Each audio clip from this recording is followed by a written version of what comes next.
नमस्कार, आपण पाहत आहात आपला लोकप्रिय न्यूज चॅनेल सातारा न्यूज। पाहूयात आत्ताची महत्त्वाची घडामोड। फलटण उपजिल्हा रुग्णालयातील महिला डॉक्टर आत्महत्येच्या प्रकरणाला राजकीय वळण लागल्याचे आपल्याला पाहायला मिळत आहे। विरोधी पक्षाकडून माजी खासदार रणजितसिंह नाईक निंबाळकर यांना टार्गेट केल्यानंतर आता फलटणमधून रणजितसिंह नाईक निंबाळकर यांचे कार्यकर्ते समोर आले आहेत। सुषमा अंधारे यांनी ज्या जयश्री अगवणे यांना सोबत घेऊन पत्रकार परिषद केली होती, त्याच जयश्री अगवणेंवर आता फलटणचे माजी नगरसेवक अनुप शहा यांनी खळबळजनक आरोप केले आहेत।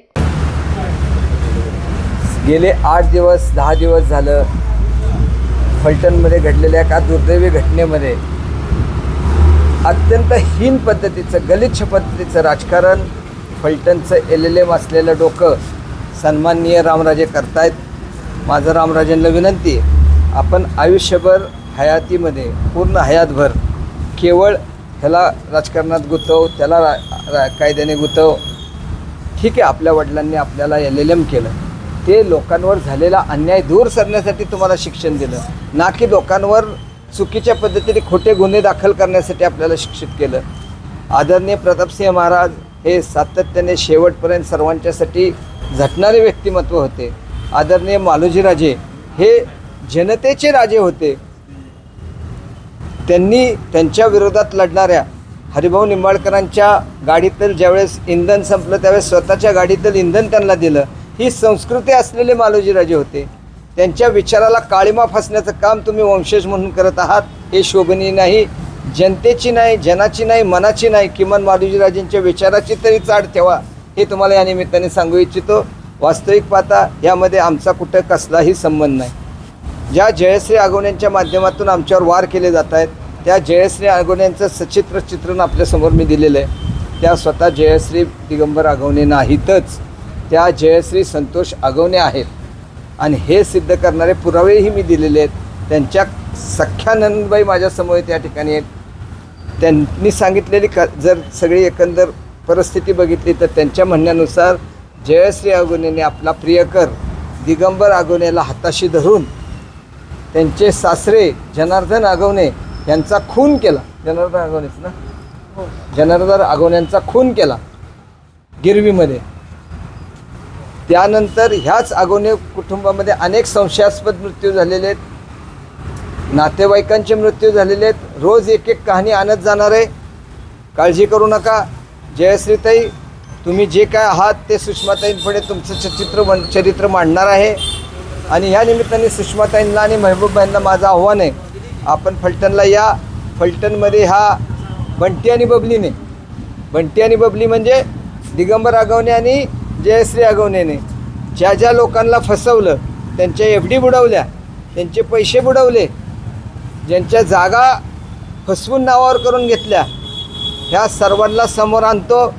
तुम्ही त्यांना भेटा, त्यांच्या भूमिका समजून घ्या, त्यांच्यावर झालेले अन्याय तुम्ही समजून घ्या। आणि तुम्ही खरंच जर पाकीट बहादर नसाल, पैशावर तुमची पोपटची करत नसाल, तर त्यांच्यासाठीही जनतेमध्ये येऊन तुम्ही आवाज उठवा।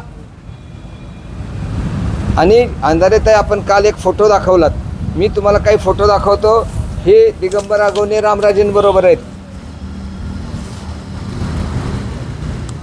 ह्या जयश्रीताई, त्यानंतर हे महबूब शेख हे रामराजेंच्या बंधूंबरोबर आहेत।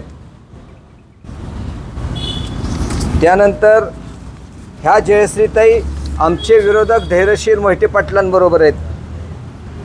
निवडणूक आल्या की विरोधकांबरोबर जायचं आणि आमच्यावर बेछूट आरोप करत सुटायचं आणि विक्टिम कार्ड खेळायचा प्रयत्न करायचा आणि सहानुभूती मिळते का प्रयत्न करायचा। आणि मी जो आरोप करतोय की त्या जयश्री संतोष अगवणे, त्याचा हा पुरावा, हा त्यांचा संतोष अगवणे समवेत फोटो। आणि संतोष अगवणे बरोबरच्या लग्नानंतर संतोष अगवणेंनी आत्महत्या केली का खून झाला, ह्याचाही चर्चा झाली पाहिजे। ह्याच्यासाठीही जयश्रीताई, आज तुम्ही का भांडत नाही तुमच्या नवऱ्याची आत्महत्या का झाली म्हणून, माझ्या नवऱ्याने आत्महत्या का केली म्हणून का भांडत नाही? कारण तुम्ही आणि दिगंबरनी मिळून त्याच्यावर मानसिक अत्याचार केले, त्याच्या छळ केला, टॉर्चर केलं। ते इतकं टॉर्चर केलं की त्याला त्या डिप्रेशनमध्ये जाऊन त्याला आत्महत्या करावी लागली का त्याचाही खून केला, ह्याचाही कुठेतरी चर्चा झाली पाहिजे, ह्याचाही कुठेही तपास झाला पाहिजे। हा माझा आपल्या माध्यमातून सुषमाताईंना, महबूबबाईंना आव्हान आहे। आणि महबूबाई जे सुषमाताई आपलं जर पाकिटवर असेल तर मला सांगा तुमचा दर किती आणि तुमचं पाकिटाचं वजन किती. माझं घर विकून मी तुमचं पाकिटाचं वजन पूर्ण करेल. त्यातनं नाही झालं तर जनतेत जाऊन भीक मागील, पण तुम्हाला पैसे देईल. पण माझ्या बहिणीच्या डोळ्यातले अश्रू बघा आणि तिला न्याय द्या. ही जयश्री माझ्या सख्या भावाची बायको आहे. ह्यांच्या प्रेम प्रकरणामुळे माझ्या भावाला मानसिक आणि दोघांनी फार त्रास दिला. हे प्रकरण माझ्या वडिलांना त्याने सांगितले होते. माझ्या वडिलांचा अडथळा म्हणून माझ्या वडिलांचा त्यांनी खून केला. यासाठी पोलीस स्टेशनमध्ये बरेच वेळा माझी आई गेली, पण याने पोलीस स्टेशन मॅनेज केल्यामुळं त्यांना काही न्याय मिळाला नाही. किती दिवसापासून ही केस आहे? 2011 माझ्या वडिलांचा खून केलेला आहे. त्यापासून माझी आई बरेच वेळा गेली पोलीस स्टेशनला, पण नाहीच.